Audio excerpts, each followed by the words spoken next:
Meat City, baby. Hello and welcome back to Meat City Gaming. JD here with the first of a little mini series of videos dedicated to the Iron Rig DLC for Dredge. And at the top, I just want to say Dredge is fantastic all the way through. One of my favorite games that I have played ever. There are two DLCs for the game. The Pale Reach came out first, and a while ago. It's a little bit smaller. It's great. And the Iron Rig, from all news sources that have been available and put out to date, this is the final DLC, the final addition to the game. It is now in its completed form, and the Iron Rig is fantastic. It is a wonderful DLC. So you should go play Dredge. I have a series of videos playing through the base game, but don't even watch them. Just watch the first 5 minutes of this video. If it looks like a game that might at all interest you, go play Dredge. Go get the DLCs, play it from start to finish. It's a wonderful game. It's made by a small team, and it needs all the love and support that we should give it because it's absolutely fantastic. If it's not the kind of game that looks like it's one that you want to play, then you can get a full flavor of the game from these videos. And this specifically is for, again, the Iron Rig DLC, and I have a full playthrough for the base game and the Pale Reach, also available on the channel. The Iron Rig includes 12 additional achievements from those in the rest of the game for another total 250 gamer score, and that brings the total for the whole game in its completed form to 1450 in terms of gamer score. By my estimation, it's another 5 to 6 hours of gameplay, and you could probably double that if you're starting fresh, right? In my playthrough, I've gotten through the whole game. My boat's maxed out. I know all of the ins and outs and the tricks. I've got all of the abilities, right? My boat is as good as you can be before going into this DLC, so I was able to play through it much quicker. If you're starting the game fresh and you have this DLC and you're kind of doing that as you're progressing through the game, there's a lot more playability here and a lot more time that you'll get out of it. So maybe up to 10 or 12 hours or so if you're really taking your time, if you don't have all of the upgraded abilities. Again, absolutely fantastic either way. Whether you play Dredge and haven't touched it in a while and you want to come back and finish it off, the Iron Rig is a great way to do that. If you're starting fresh, get the complete edition, get all the DLCs, and you can work through the Iron Rig as you play through the base game, and it's absolutely fantastic. My plan for these videos is to, like I did in the base game playthrough, I am going to walk through the game and specifically all of the achievements. Everything you need to do to complete 100% the Iron Rig DLC and get all the achievements. What I'm not gonna do is have you watch every single little thing that I do every time I catch a fish, every time I go to grind some resources, every time I go to pick up supplies. I will take that stuff out or fast forward it at the very least so that you're not sitting there watching the boring bits. You're gonna see progress, you're gonna see the first time I catch a fish, you're gonna see upgrades to the boat, you're gonna see the major events in the story. So you'll get a really detailed flavor, but I'm not gonna hold your hand and walk through everything. I think this is the kind of game where in those down moments, if you're watching, it might be a little boring because you are sitting watching a wheel spin as you play a mini game to catch a fish. And it's engaging when you're playing, but might not be so for a viewer. So taking that into mind, I'm gonna try and condense things a little bit, but without missing any of the important parts of the playthrough. So in this first episode, we are kind of getting our toe dipped into the water of the Iron Rig.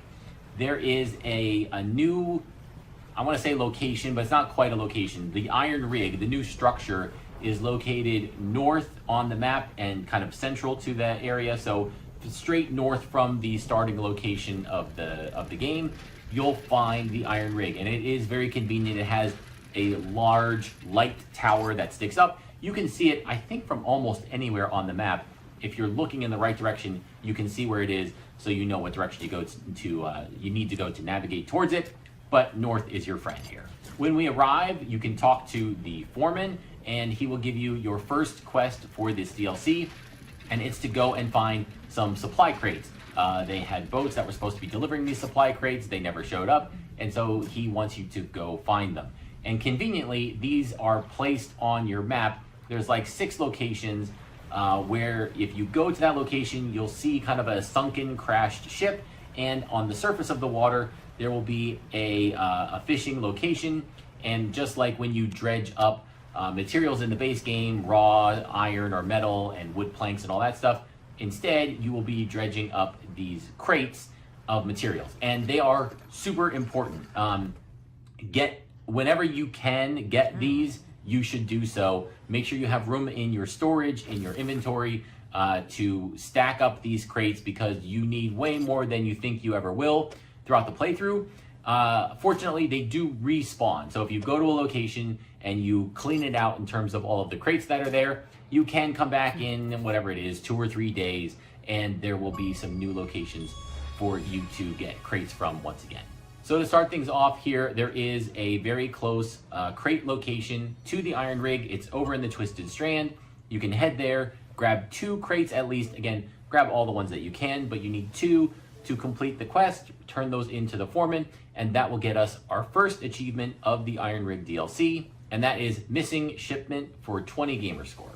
So as we can see, as we turn in supplies, as we progress through the Iron Rig DLC, we're kind of going to build up the facilities on the Iron Rig. We're going to add buildings, we're going to upgrade buildings, and almost all of that is going to come at the cost of more of these crates. That's one of the big drivers and why you need so many of them. So with that first mission out of the way, now we are going to meet the Scientist, and the Scientist is kind of the other big path here. There's like build the buildings, and then there's do the fishing, which you would expect from a Dredge game, and the Scientist is going to drive the fishing, which also does a lot of the story advancement for this DLC.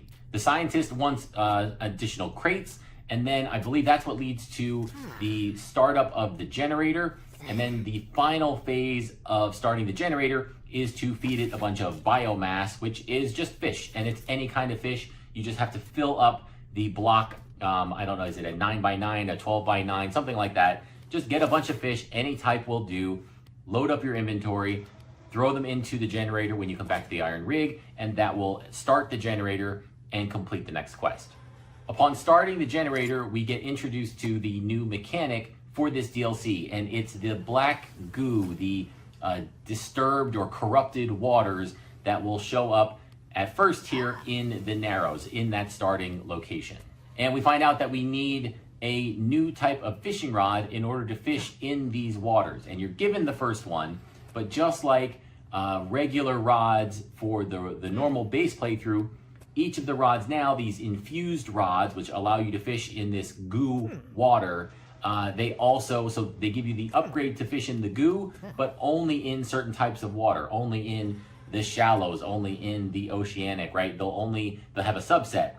So as we progress through the game, we're going to need to get other infused rods so that we can once again have our full fishing collection, and we can fish in all of the goo infested areas throughout all of the areas of the game. So with that infused fishing rod in hand, our first mission from the Scientist, or our first substantive mission from the Scientist, is to go and catch 4 different types of fish from the infused water areas. And just this pattern will repeat itself throughout the rest of the DLC. There are 4 fish that we need to catch, and 3 of them are actually fish that you catch with a rod, and 1 is a crab that you catch with a crab pot. The crab pots don't have infused versions. Any crab pot will do. There's the one you get, I think, for completing the fish rind, the Mauve, the Sea, or whatever it's called. That is great. It lasts a long time. It's got a big inventory. Definitely recommend that one. And then any other big crab pots, so that they have more space, so that they can catch more crabs in between visits, would be preferable here. And I would recommend getting yourself a lot of crab pots to catch all of the crab and to catch all of the aberration versions. It'd be nice if you can just set crab pots and not have to pick them back up again and move them as we move throughout the DLCs. Just set those 3, and those are your 3 Narrows crab pots, and then buy 3 more, and those will be your Gale Cliffs crab pots. If you want to be economical, if you don't have tons of money, you can I recommend 3. If you have 3 crab pots, then you deploy them here, we'll take care of the Narrows, and then when we're done, we'll pick them up and move them with us to the next location and deploy them again there.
Before we go and start our fishing expedition, there is one additional thing that we can do, and that is upgrade some of the abilities of our boat. If you go and talk to the tech lab, I think it's the scientist in the tech lab, there are 3 upgrades to your basic abilities. I think it's like the lights and the foghorn and a third one. And they are pretty cheap. You need a research part for each, and then once again, you need those crates for each. And if you upgrade all 3 of those, we will unlock our second achievement of the DLC, which is enhanced abilities for another 20 gamer score.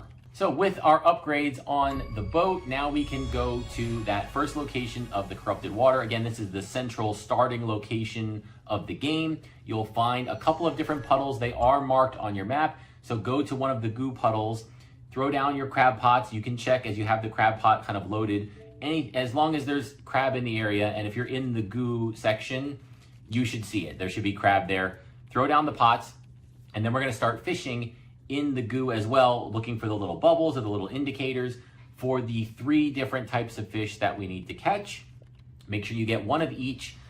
What I recommend doing for all of these, if you find a spot that has the fish that you're looking for, go to it and then use the atrophy ability. If you've unlocked it at this point in the game, if you're starting fresh, you may not have it yet, but the atrophy, basically it instantly wipes the spawn location, but it almost always gives you an aberration version of the fish that's there. Usually you'll get more than 1 fish. You'll get a regular and an aberration. Not always. Sometimes you just get 1 fish. Sometimes you just get 1 aberration. It is rare, but it does happen where you won't get an aberration from using atrophy, but it's like 80%. I mean, it almost always works, and you will need each species of fish and aberration for achievements later in the game. So if you get them now, you don't have to come back and hunt them later. So we are getting those 3 species of fish. We take them back to the scientist, drop them off. You can put them in the little completion tabs. You don't have to have them all at once. If you have one, it's a quick trip. You can make a quick trip back to the iron rig, drop off that 1 species you got, go back, start fishing again. And the crab pots, they do seem to take a while. It was slow because you don't just catch the type of crab that you need from the crab pots in the goo pile. You'll catch regular crabs as well, and then eventually you'll get one of the crab that the scientist needs in order to complete this quest. But time is not a factor in Dredge, right? So if you get your 3 fish, drop them off at the iron rig, come back and check your crab pots. Is the crab there? No. Clean them out and then go back to the iron rig or go to any spot where you can rest and just sleep for like 3 days. You can just sleep till morning, sleep till morning, sleep till morning, and then go check your crab pots again. It goes very fast that way. The days go by quickly when you sleep them off, and that will give your crab pots a chance to load up with a bunch of crabs to give you the highest chance of having that one that you're looking for. Once you have that crab in your pot, make sure you grab it, run back to the iron rig, drop it off. Now you've got all 4 species of fish for the scientist, and that will advance the next part of the story, and we'll pick that up in the next video. Thank you for joining me, and I'll see you next time.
Huh.